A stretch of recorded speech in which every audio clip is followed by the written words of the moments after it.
ಆಗ್ತೀನಿ ಹೊರತು ಅದರಲ್ಲಿ ಎನ್ ವೈ ಗೋಪಾಲ್ ಕೃಷ್ಣ ಅವರು, ಬಹಳಷ್ಟು ಜನ ವಾಲ್ಮೀಕಿ ಸಮಾಜಕ್ಕೆ ಸೇರಿದಂತ ನಾಯಕರು, ಸತೀಶ್ ಅಣ್ಣವರು, ಕೆ ಎನ್ ರಾಜಣ್ಣವರು ಎಲ್ಲರೂ ನಂದು ಯಾವುದೋ ಮೂಲೆಗೆ ಇರ್ತೈತೆ ಹೊರತು ನನ್ನ ಬ್ಯಾನರು ಅಲ್ಲದು. ಬೇರೆ ಕಾರ್ಯಕರ್ತರು ಅವ್ರು ಪ್ರಿಂಟ್ ಮಾಡಿಸ್ಕೊಂಡು ಮಾಡಿರೋಂಥ ಬ್ಯಾನರು. ನೋಡಿ, ಇನ್ನೊಂದು ಬ್ಯಾನರ್ ಹಾಕಿ ಅವ್ರನ್ನ ಉರ್ಸೋ ಅವಶ್ಯಕತೆ ಯಾರಿಗಿಲ್ಲ. ಅವ್ರ ಕುಟುಂಬದವ್ರು ನನಗೆ ಫೋನ್ ಮಾಡಿ ಎಲ್ಲರೂ ಕರ್ನಾಟಕ ರೆಡ್ಡಿ ಅನ್ನೋರು ಏನ್ ಕೆಲಸ ಇದ್ರು ಕೂಡ ಸತೀಶ್ ರೆಡ್ಡಿಗೆ ಫೋನ್ ಮಾಡ್ತಾರೆ. ಬೇರೆ ಅವ್ರ ಕುಟುಂಬದವ್ರು ಏನ್ ಕೆಲಸ ಇದ್ರು ಅವ್ರ ಕ್ಲೋಸ್ ಅಸೋಸಿಯೇಟ್ಸ್ ಇದ್ದವ್ರು ಕೂಡ ನನಗೆ ಫೋನ್ ಮಾಡಿ ಬರುತ್ತೆ ಈ ತರ ಕೆಲಸ ಇದೆ ಅಂತ ಹೇಳ್ತಾರೆ. ಅವ್ರ ಮೂಲಕನೇ ನನಗೆ ಯಾರನ್ನ ಅವ್ರ PA ಮೂಲಕ ಕೂಡ ಫೋನ್ ಮಾಡಿಸಿದ್ರೆ ತೆಗೆಸಿದ್ದೆ. ನಾನು ಬ್ಯಾನರ್ ಮೂಲಕನೇ ನೋಡಿ, ಅವ್ರ ಮನೆ ಮುಂದೆ ಬ್ಯಾನರ್ ಹಾಕಿದ್ರೇನೆ ನಾನು ಪಬ್ಲಿಸಿಟಿ ಆಗ್ತೀನಿ ಅಂತ ಯಾವತ್ತು ನನಗಿಲ್ಲ. ನಾನು ಒಳ್ಳೆ ರೆಸ್ಪೆಕ್ಟೆಡ್ ಫ್ಯಾಮಿಲಿಯಿಂದ ಬಂದಂತವನು, ನಾನು ಓದ್ಕೊಂಡು ಬಂದಂತವನು. ನಾನು ಇಡೀ ಬಳ್ಳಾರಿಯಲ್ಲಿ ಸಾವಿರಾರು ಬ್ಯಾನರ್ಗಳು ಬಿದ್ದಾಗ ಒಂದು ಬ್ಯಾನರ್ ಇಂದ ನನಗೇನು ಆಗೋದು ಇಲ್ಲ, ಬರೋದು ಇಲ್ಲ. ನಾನಂತ ಚೀಪ್ ಮೆಂಟಾಲಿಟಿ ಅಲ್ಲಿ ಥಿಂಕ್ ಮಾಡೋನು ಅಲ್ಲ. ನಾನು ಅಂತ ಮೆಂಟಾಲಿಟಿ ಇದ್ರೆ ಈ ಕಾರ್ಯಕ್ರಮಕ್ಕೆ ಬಿಜೆಪಿ ಅವ್ರನ್ನು ಕರೆದಿದ್ದೀನಿ. ಬಹಳಷ್ಟು ಮಂದಿ ಬಿಜೆಪಿ ಕಾರ್ಯಕರ್ತರು ಕೂಡ ತಾವು ಬನ್ನಿ ಇದು ಕಾರ್ಯಕ್ರಮ ಎಲ್ಲರೂ ಸೇರಿ ಮಾಡೋಣ ಅಂತ ಹೇಳಿ ಕರೆದಿದ್ದೀನಿ. ನನ್ನ ಅಂತ ಮೆಂಟಾಲಿಟಿ ಇದ್ರೆ ನಾನು ಯಾಕೆ ಕರೀತಿದ್ದೆ ಮೇಡಮ್? ಹಂಗೆ ಉರ್ಸೋದು ಅಥವಾ ರಾಜಕೀಯವಾಗಿ ವೈಷಮ್ಯ ಹರಡೋದು ನಿಮ್ ಉದ್ದೇಶ ಅಲ್ಲ ಅಂತ ನೀವ್ ಹೇಳ್ತೀರಿ. ಅವ್ರದೇ ಕುಟುಂಬಸ್ಥರು ನಿಮಗ್ ಕಾಲ್ ಮಾಡ್ತಾರೆ ಅಂತ ಹೇಳ್ತೀರಿ.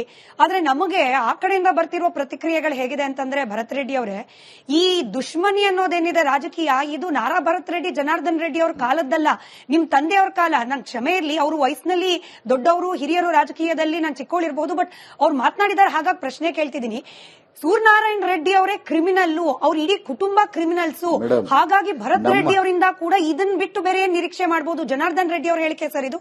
ನನ್ನ ಕುಟುಂಬದ ಹಿನ್ನೆಲೆ ಬಗ್ಗೆ ಇಡೀ ಕರ್ನಾಟಕದಲ್ಲಿ ತಿಳ್ಕೊಳ್ಳಿ ಹೇಳ್ತಾರೆ. ನಮ್ಮ ತಂದೆಯವರು ಈ ಸೌತ್ ಇಂಡಿಯಾಗೆ ನಂಬರ್ 1 ಗ್ರಾನೈಟ್ ಎಕ್ಸ್ಪೋರ್ಟರ್. ಇವಾಗಿಂದಲ್ಲ, 40 ವರ್ಷದಿಂದ, 40-45 ವರ್ಷದಿಂದ ನಮ್ಮ ಕಂಪ್ನಿ ಸ್ಥಾಪನೆ ಆಗಿ 45 ವರ್ಷ. ಸೌತ್ ಇಂಡಿಯಾಗೆ ಇದು ಗ್ರಾನೈಟ್ ಎಕ್ಸ್ಪೋರ್ಟರ್ ಅಲ್ಲಿ ನಮ್ಮ ತಂದೆಯವರು ನಂಬರ್ 1. ಯಾರನ್ನು ಕರ್ನಾಟಕದಿಂದ, ಸೌತ್ ಇಂಡಿಯಾದಿಂದ ಆಫ್ರಿಕಾಗೆ ಬೇರೆ ಬೇರೆ ದೇಶಗಳಿಗೆ ಹೋಗಿ ಗ್ರಾನೈಟ್ ಬೇರೆ ಮೈನಿಂಗ್ ಮಾಡ್ತಾರಂತಂದ್ರೆ ನಾವಿದೀವಿ ಹೊರತು ಅದು ಜಂಬಕ್ಕೆ ಹೇಳ್ತಾ ಇಲ್ಲ. ನಮ್ಮ ಕಡೆಯಿಂದ ಏನು ಕೊಡುಗೆ ಇದೆ ಅಂತ ಹೇಳ್ತೀವಿ. ನಾವು ಪ್ರತಿ ವರ್ಷ ಬೆಸ್ಟ್ ಮೈನಿಂಗ್ ಅವಾರ್ಡ್ ತಗೊಳೋರು, ಬೆಸ್ಟ್ ಎಕ್ಸ್ಪೋರ್ಟ್ ಅವಾರ್ಡ್ ತಗೊಳೋರು. ನಾವು ಟ್ಯಾಕ್ಸ್ ಕಟ್ಟಿ, ಕೋಟ್ಯಾಂತರ ರೂಪಾಯಿ ಟ್ಯಾಕ್ಸ್ ಕಟ್ಟಿ ಸರ್ಕಾರಕ್ಕೆ ನಾವು ಡಿಕ್ಲೇರ್ ಮಾಡೋಂಥವ್ರು. ನಮ್ಮ ತಂದೆಯವರು ಅವ್ರ ಇತಿಹಾಸದಲ್ಲಿ 1500 ಗುಡಿಗಳನ್ನ ಕಟ್ಟಿಸಿದ್ದಾರೆ. ತಾವು ಯಾವ್ದನ್ನ ಮಂತ್ರಾಲಯಕ್ಕೆ ಹೋಗ್ಬೋದು, ಬೇರೆ ಬೇರೆ ಮಂದಿರಗಳಿಗೆ ಹೋಗ್ಬೋದು, 1500 ಗುಡಿಗಳು. ನಮ್ಮ ತಂದೆನ ಈ ಕುರುಗೋಡು ಭಾಗದಲ್ಲಿ, ಬಳ್ಳಾರಿ ಭಾಗದಲ್ಲಿ, ಕೊಪ್ಪಳ ಭಾಗದಲ್ಲಿ ತಾವೆಲ್ಲಿ ಹೋಗಿ ಕೇಳಿದ್ರು ಕೂಡ ಕೊಡುಗೈ ದಾನಿ ಸೂರ್ಯನಾರಾಯಣ ರೆಡ್ಡಿ ಅಂತವ್ರು ಇರುತ್ತೋ ಯಾರು ಕ್ರಿಮಿನಲ್ ಅಂತಲ್ಲ ಹೇಳಲ್ಲ. ನಮ್ಮ ತಂದೆಯವರು ಯಾವತ್ತು ಕೂಡ ಸ್ವಂತ ದುಡ್ಡಿಂದ, ಶಾಸಕರಿದ್ದಾಗ ಸ್ವಂತ ದುಡ್ಡಿಂದ ಕುರುಗೋಡಲ್ಲಿ ಕೆರೆಗಳು ಮಾಡಿಕೊಟ್ಟಿದ್ದಾರೆ. ಇವತ್ತು ನಾವು ಕುರುಗೋಡು, ಬಾದ್ನೆಟ್ಟಿ ಅಲ್ಲೆಲ್ಲ ಹೋದ್ರೆ ನಮ್ಮ ತಂದೆಯವರು ಯಾವ ರೀತಿಯಲ್ಲಿ ಅವ್ರಿಗೆಲ್ಲ ಕೆರೆಗಳು ಮಾಡಿಕೊಟ್ಟಿದ್ದಾರೆ ಅಂತ ನೋಡ್ತಾರೆ. ನಾವು ಪ್ರತಿ ವರ್ಷಕ್ಕೆ ನಮ್ಮ ತಂದೆಯವರು ಎಷ್ಟು ಕೋಟಿ ಜನಕ್ಕೆ ದಾನ ಮಾಡ್ತಾರೆ, ಎಷ್ಟು ಕೋಟಿ ಜನಕ್ಕೆ ಒಳ್ಳೇದಾಗ್ಬೇಕಂತೇಳಿ ಖರ್ಚು ಮಾಡ್ತಾರೆ. ಯಾಕಂದ್ರೆ ನಮ್ಮ ತಂದೆಯವರು, ನಮ್ಮ ತಾತನವರು ಒಂದು ಮಾತು ನಮ್ಗೆ ಹೇಳ್ಕೊಡ್ತಿದ್ರು, ನೋಡಪ್ಪ, ನಾವು ದುಡ್ದಂತ ದುಡ್ಡು ನಾವು ಸಾಮಾನ್ಯ ಮನೆತನದಿಂದ ಬಂದವರಿಗೆ ದೇವರು ಇಷ್ಟೆಲ್ಲ ಆಶೀರ್ವಾದ ಮಾಡಿದ್ದಾನೆ. ಇವತ್ತು ಇಷ್ಟು ದೇಶಗಳಲ್ಲಿ, ಬೇರೆ ಬೇರೆ ದೇಶಗಳಲ್ಲಿ ಇಷ್ಟು ವ್ಯವಸ್ಥಿತವಾಗಿ ನಾವು ಬಿಸ್ನೆಸ್ ಅನ್ನು ಮಾಡ್ಕೊಂತಿದ್ವಿ.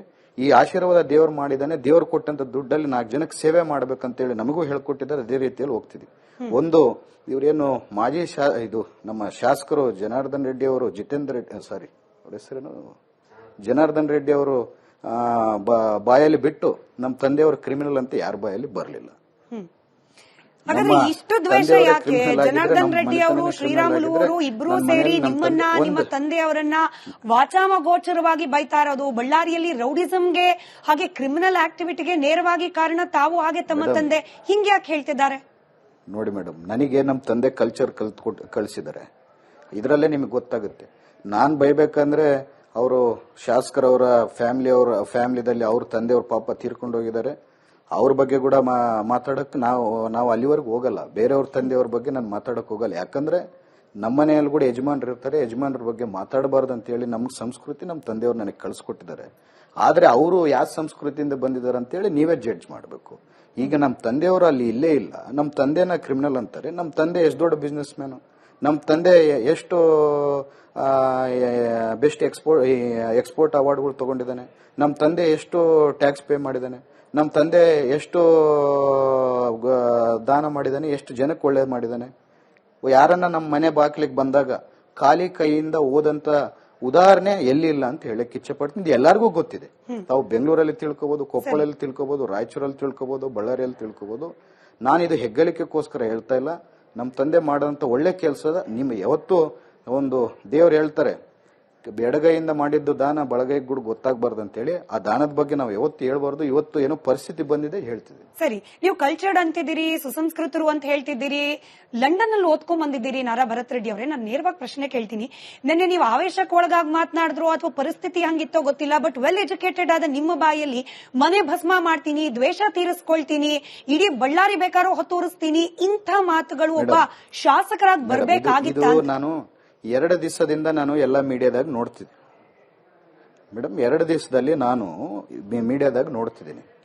ನನ್ನ ಬಗ್ಗೆ ಹೇಳ್ತಿದ್ರು, ಭಸ್ಮ ಮಾಡ್ಬಿಡ್ತಾನೆ ಬಳ್ಳಾರಿ ಅಂತ ಹೇಳ್ತಾನೆ, ಅದು ಇದಂತ ಹೇಳಿ. ನಮ್ಮ ಹುಡುಗ ತೀರ್ಕೊಂಡು ಹೋಗಿದ್ದ. ಮೊನ್ನೆ ಎಲ್ಲ ನಾವು ಇದೇ ಇದರಲ್ಲಿ ಇದ್ವಿ. ನಾನು ಯಾವ ಮೀಡಿಯಾ ಹತ್ರ ಕೂಡ ಮಾತಾಡಕ್ ಬರಲಿಲ್ಲ. ನಿನ್ನೆ ರಾತ್ರಿ ಎಲ್ಲ ನೋಡಿದಾಗ ನನಗೆ ಆ ಹೇಳಿದ ಕಂಟೆಸ್ಟ್ ಎಲ್ಲ ಕಟ್ ಮಾಡಿ ಬಳ್ಳಾರಿ ಭಸ್ಮ ಆಗುತ್ತೆ ಅನ್ನೋದೊಂದೇ ತೋರಿಸ್ತಿದ್ದಾರೆ ಮೀಡಿಯಾದಲ್ಲಿ, ಕೆಲವಷ್ಟು ಮಾಧ್ಯಮದಲ್ಲಿ. ಅದಕ್ಕಂದ್ರೆ ಅವ್ರಿಗೆ ಕೂಡ ಇನ್ಫಾರ್ಮೇಶನ್ ಇದೇನೋ ಇಲ್ಲ ಗೊತ್ತಿಲ್ಲ. ತಮ್ಮ ಮೂಲಕ ಬೇರೆ ಮಾಧ್ಯಮದವ್ರಿಗೂ ಹೇಳ್ತೀನಿ, ನಾನು ಹೇಳಿರೋಂಥ ಸ್ಟೇಟ್ಮೆಂಟ್ ಫುಲ್ ವಿಡಿಯೋ ನನ್ನ ಹತ್ರ ಇದೆ. ನಿಮಗೂ ಬೇಕಂದ್ರೆ ಕಳಿಸ್ಕೊಡ್ತೀನಿ. ನನಕಂದ್ರೆ ನೆಟ್ವರ್ಕ್ ನಿಮ್ಮ ಹತ್ರ ಜಾಸ್ತಿ ಇದೆ, ನೀವು ಕೂಡ ತರಿಸ್ಕೋಬಹುದು. ನಾನು ಹೇಳ್ದಂತ ಏನು ಸ್ಟೇಟ್ಮೆಂಟ್ ಅಂತಂದ್ರೆ, ನನ್ನ ವಯಸ್ಸು 34. ಆ ಹುಡುಗ ಅಷ್ಟೊತ್ತಿಗೆ ಸತ್ತಿದ್ದ. ಪ್ರೆಸ್ ಅವರು ತೀರ್ಕೊಂಡು ಹೋಗಿದ್ರು. ಪ್ರೆಸ್ ಅವ್ರು ನನಗೆ ಹೇಳ್ತಾರೆ, ಈ ತರ ನಿಮ್ಮ ಹುಡುಗ ಬುಲೆಟ್ ಬಿದ್ದು ತೀರ್ಕೊಂಡು ಹೋಗಿದ್ದಾನಂತಂದ್ರೆ ನಾನು ಅಲ್ಲಿ ಏನಂತ ಹೇಳ್ತೀನಿ, ಇಲ್ಲಿ ನಮ್ಮ ಹುಡುಗ ತೀರ್ಕೊಂಡು ಹೋಗಿದ್ದಾನೆ ನೋಡಿ. ಅವ್ರ ವಯಸ್ಸು 65, ನನ್ನ ವಯಸ್ಸು 34. ಅವ್ರಿಗೆ ಪೇಷನ್ಸ್ ಇಲ್ಲ. ಪೇಷನ್ಸ್ ಇಲ್ದಂಗೆ ದಾಂಧಲೆ ಮಾಡ್ಬೇಕಂತ ಬಂದಿದ್ದಾರೆ. ಅವರೇ ಬುದ್ಧಿ, ಅವರಂತ ಬುದ್ಧಿ ನನಗಿದ್ದಿದ್ರೆ ಇವತ್ತು ಬಳ್ಳಾರಿ ಭಸ್ಮ ಆಗ್ತಿತ್ತು. ಅಂತ ಬುದ್ಧಿ ನನಗೆ ದೇವ್ರು ಕೊಟ್ಟಿಲ್ಲ. ಬಳ್ಳಾರಿ ಶಾಂತಿಯುತವಾಗಿರ್ಬೇಕಂತ ನಾನು ಹೇಳಿದ್ದು ಫುಲ್ ಸ್ಟೇಟ್ಮೆಂಟ್ ದಯಮಾಡಿ ತರಿಸ್ಕೊಂಡು ಜನಕ್ಕೆ ಒಂದ್ಸರಿ ತೋರಿಸ್ಬಿಡು. ಯಾಕಂದ್ರೆ ಆ ಫುಲ್ ಸ್ಟೇಟ್ಮೆಂಟ್ ತೋರಿಸಿದ್ರೆ ಅದು ಇಂಪ್ಯಾಕ್ಟ್ ಜನಕ್ಕೆ ಗೊತ್ತಾಗುತ್ತೆ. ನೀವು ಅದರಲ್ಲಿ ಭಸ್ಮ ಮಾಡ್ತೀನಿ ಅನ್ನೋದೊಂದೇ ತೋರಿಸಿದ್ರೆ ಯಾವ ಕಾಂಟೆಸ್ಟ್ ಅಲ್ಲಿ ಹೇಳಿದೀನಿ. ಅವರಂತ ಬುದ್ಧಿನೇ ನನಗಿದ್ದಿದ್ರೆ ಇವತ್ತು ಬಳ್ಳಾರಿ ಭಸ್ಮ ಆಗ್ತಿತ್ತು. ದೇವರಂತ ಬುದ್ಧಿ ನನಗೆ ಕೊಟ್ಟಿಲ್ಲ, ನನಗೆ ತಾಯಿ ದುರ್ಗಮ್ಮ ನನಗಂತ ಬುದ್ಧಿ ಕೊಟ್ಟಿಲ್ಲ ಅಂತ ಹೇಳಿರೋದು ಹೊರತು ನಾನು ಬೇರೆದು ಹೇಳಿಲ್ಲ. ಬಟ್ ಇದೇ ಹೇಳಿಕೆ ಇಟ್ಕೊಂಡು ಬಿಜೆಪಿ ನಾಯಕರು ಇದೀಗ ದ್ವೇಷ ಭಾಷಣ ಹೊಸದಾಗಿ ಏನ್ ಜಾರಿಗೆ ತರ್ತಾ ಇದೆ ಸರ್ಕಾರ, ಮೊದಲು ಕೇಸ್ ನಿಮ್ಮ ಮೇಲೆ ಹಾಕಬೇಕು ಅಂತ ಹೇಳ್ತಿದ್ದಾರೆ. ಮೇಡಮ್, ದ್ವೇಷ ಭಾಷಣ ನಾನು ಎಲ್ಲಿ ಮಾಡಿದ್ದೀನಿ?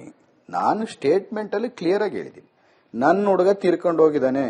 ಅವ್ರಿಗಿದ್ದಂತ ಬುದ್ಧಿ ನನಗಿದ್ರೆ, ನನ್ನ ವಯಸ್ಸು 34, ಅವ್ರಿಗೆ 65. ಅವರಿಗೆ ಬುದ್ಧಿ ಇಲ್ದಂಗೆ ಇಂಥ ಕೆಲಸ ಮಾಡ್ತಿದ್ದಾರೆ. ಆದ್ರೆ ಕೂಡ ನನಗಂತ ಬುದ್ಧಿ ಕೊಟ್ಟಿಲ್ಲ ದೇವರು. ನಮ್ಮ ತಂದೆ ತಾಯಿರಂತ ಬುದ್ಧಿ ಕಳಿಸಿಲ್ಲ. ಇವ್ರು ಎಷ್ಟೇ ಅಶಾಂತಯುತವಾಗಿ ನಮ್ಮ ಬಳ್ಳಾರಿಯನ್ನು ಮಾಡ್ಬೇಕಂತಿದ್ರು, ಬಳ್ಳಾರಿ ಶಾಂತವಾಗಿರ್ಬೇಕಂತೇಳಿ ಇವತ್ತು ನಿಂತಿದ್ದೀನಿ. ಅವರಂತ ಬುದ್ಧಿ ನನಗಿದ್ದಿದ್ರೆ ಇವತ್ತು ಬಳ್ಳಾರಿ ಭಸ್ಮ ಆಗ್ತಿತ್ತು ಅಂತ ಹೇಳಿದ್ದೇನೆ ಹೊರತು ಬೇರೆ ಮಾತು ಹೇಳಿಲ್ಲ ಮೇಡಮ್. ನಿಮ್ದು ಇನ್ನೂ ಒಂದು ಮಾತು, ಜನಾರ್ದನ್ ರೆಡ್ಡಿ ಅವರು ಶ್ರೀರಾಮುಲು ಅವರು ಆರೋಪ ಮಾಡ್ತಿದ್ದಾರೆ ನಾನು ಕೊಲೆ ಮಾಡ್ಲಿಕ್ಕೆ ಬಂದಿದ್ರು ಅಂತ ಹೇಳಿ. ಇದ್ರ ಬಗ್ಗೆನೂ ನಾನು ಪ್ರತಿಯೊಬ್ಬವಾಗಿ ಕೇಳ್ತೀನಿ. ಆದ್ರೆ ಅದಕ್ಕೆ ನಿಮ್ ರಿಯಾಕ್ಷನ್ ಇತ್ತಲ್ಲ ಭರತ್ ರೆಡ್ಡಿ ಅವರೇ, ಹಂಗೇನಾದ್ರೂ ಸಾಯಿಸಬೇಕು ಅಂತಂದ್ರೆ ಅವ್ರ ಮನೆ ಮುಂದೆನೆ ಬಂದು ಪ್ಲಾನ್ ಮಾಡಬೇಕು ಅಂತಿರ್ಲಿಲ್ಲ, ಸಾವಿರಾರು ದಾರಿ ಇತ್ತು ಅಂತ ಹೇಳಿ. ಇದು ಕೂಡ ಅನುಮಾನ ಕಾರಣವಾಗುತ್ತೆ. ಹಾಗಾದ್ರೆ ಒಬ್ರನ್ನೊಬ್ರು ಕೊಲೆ ಮಾಡುವಷ್ಟು ದ್ವೇಷ ರಾಜಕಾರಣ ಬಳ್ಳಾರಿಯಲ್ಲಿ ಇದೆಯಾ ಅಂತ? ನೋಡಿ ಮೇಡಮ್, ಅದು ಅನುಮಾನ ಅಲ್ಲ. ಅಲ್ಲ ನೋಡಿ ಮೇಡಮ್, ನನಗೆ ನೀವು ಸ್ವಲ್ಪ ತಿಳ್ಕೊಳ್ಳಿ ಮೇಡಮ್. ನಾನು ಏನಂತ ಹೇಳ್ತಿದ್ದೀನಿ ಅಂತಂದ್ರೆ, ಅದು ಎಲ್ಲಿ ನಾನು ಏನಂತ ಹೇಳಿ